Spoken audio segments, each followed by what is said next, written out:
Hi hello ವೀಕ್ಷಕರೇ, ಉಷಾಸ್ ಕಿಚನ್ಗೆ ಸ್ವಾಗತ. ನಾವು ಈ ದಿನ ಎರಳೆಕಾಯಿ ಚಿತ್ರಾನ್ನನ ತುಂಬ ಸುಲಭವಾಗಿ ಯಾವ ರೀತಿ ಮಾಡೋದು ಅಂತ ತೋರಿಸ್ಕೊಡ್ತಾ ಇದ್ದೀವಿ. ನೋಡಿ, ಈ ಥರ ಇರುತ್ತೆ ಎರಳೆಕಾಯಿ.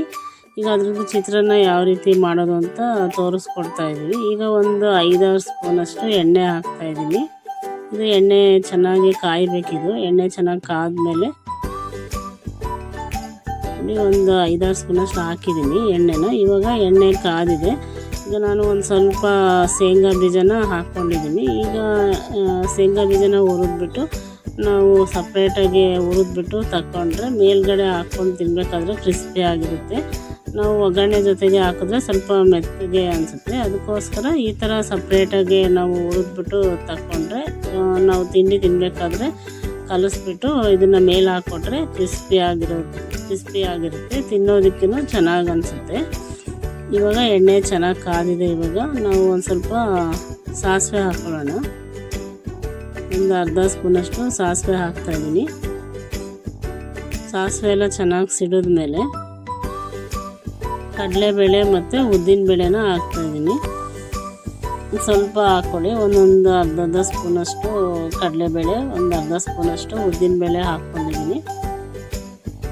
ಕಡಲೆಬೇಳೆ ಉದ್ದಿನಬೇಳೆ ಹಾಕೋದ್ರಿಂದ ಮಧ್ಯೆ ಬಾಯಿಗೆ ಸಿಕ್ಕಾಗ ಟೇಸ್ಟು ತುಂಬಾ ಚೆನ್ನಾಗಿರುತ್ತೆ. ನಾವು ಏನೇ ಒಗ್ಗರಣೆ ತಿಂಡಿ ಮಾಡಿದ್ರೂ ಕಡಲೆಬೇಳೆ ಉದ್ದಿನಬೇಳೆ ಹಾಕಿದ್ರೆ ಟೇಸ್ಟು ತುಂಬಾ ಚೆನ್ನಾಗಿರುತ್ತೆ. ಇವಾಗ ಕಡಲೆಬೇಳೆ ಉದ್ದಿನಬೇಳೆ ಬೆಂದಿದೆ.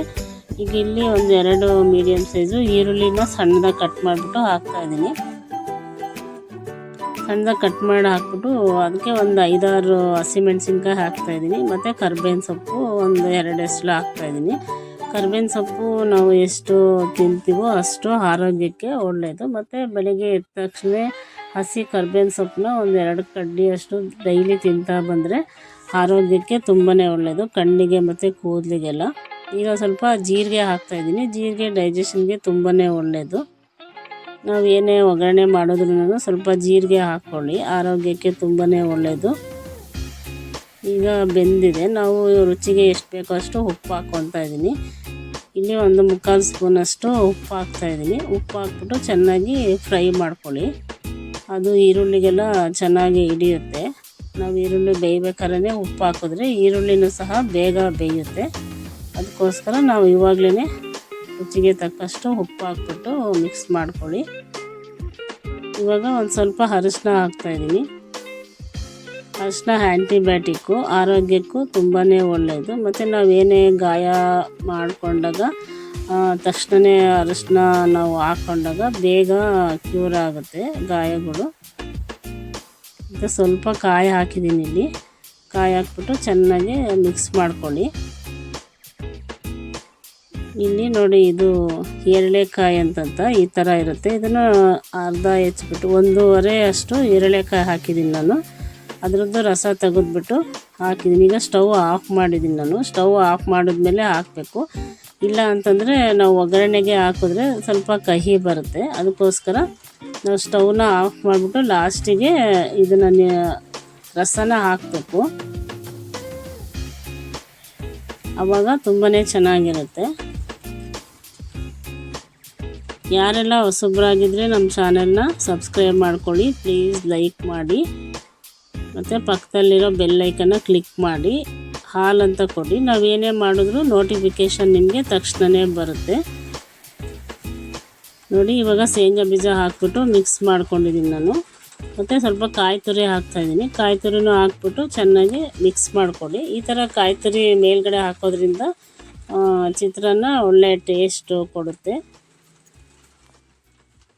ಈಗ ಒಂದು ಬೌಲ್ಗೆ ನಾನು ಅನ್ನ ತಗೊಂಡಿದ್ದೀನಿ. ಅನ್ನನ ಸ್ವಲ್ಪ ಉದುರಾಗಿ ಮಾಡ್ಕೊಳ್ಳಿ. ಚಿತ್ರಾನ್ನಕ್ಕೆಲ್ಲ ತಿನ್ನೋದಕ್ಕೆ ತುಂಬಾ ಚೆನ್ನಾಗಿರುತ್ತೆ. ಈಗ ಸ್ವಲ್ಪ ಒಗ್ಗರಣೆ ಹಾಕ್ಬಿಟ್ಟು ಚೆನ್ನಾಗಿ ಕಲಿಸ್ಕೋಬೇಕು ಇದನ್ನು ಚಿತ್ರಾನ್ನನ. ಉದುರಾಗಿ ಅನ್ನ ಇದ್ದರೆ ಚಿತ್ರಾನ್ನ ತುಂಬಾ ಚೆನ್ನಾಗಿರುತ್ತೆ. ಈ ಥರ ಎರಳೆಕಾಯಿ ಆರೋಗ್ಯಕ್ಕೆ ತುಂಬಾ ಒಳ್ಳೆಯದು. ಮತ್ತು ಪಿತ್ತ ಇರೋರಿಗೂ ಈ ಥರ ಎರಳೆಕಾಯಿ ಚಿತ್ರಾನ್ನ ಮಾಡ್ಕೊಂಡು ತಿನ್ನೋದ್ರಿಂದ ತುಂಬಾ ಒಳ್ಳೆಯದು. ಈಗ ನೋಡಿ, ಎಷ್ಟು ಚೆನ್ನಾಗಿ ಉದುರಾಗಿ ಬಂದಿದೆ ಚಿತ್ರಾನ್ನ. ಮತ್ತು ಮೇಲ್ಗಡೆ ಸ್ವಲ್ಪ ಕಾಯಿ ತುರಿ ಮತ್ತು ಕೊತ್ತಂಬರಿ ಸೊಪ್ಪನ್ನ ಆ್ಯಡ್ ಮಾಡ್ತಾಯಿದ್ದೀನಿ. ಟೇಸ್ಟ್ ಕೂಡ ತುಂಬಾ ಚೆನ್ನಾಗಿತ್ತು. ಯಾರೆಲ್ಲ ಹೊಸಬ್ರಾಗಿದ್ದರೆ ತಕ್ಷಣ ಸಬ್ಸ್ಕ್ರೈಬ್ ಮಾಡ್ಕೊಳ್ಳಿ. ಹಾಗೆ ನೋಡಿದ ತಕ್ಷಣ ಒಂದು ಲೈಕ್ ಕೊಡಿ. ಹೇಗಿತ್ತು ಅಂತ ಕಮೆಂಟ್ ಬಾಕ್ಸಲ್ಲಿ ತಿಳಿಸಿ. ಲೈಕ್ ಕೊಡೋದನ್ನು ಮರಿಬೇಡಿ. Thank you for watching this video.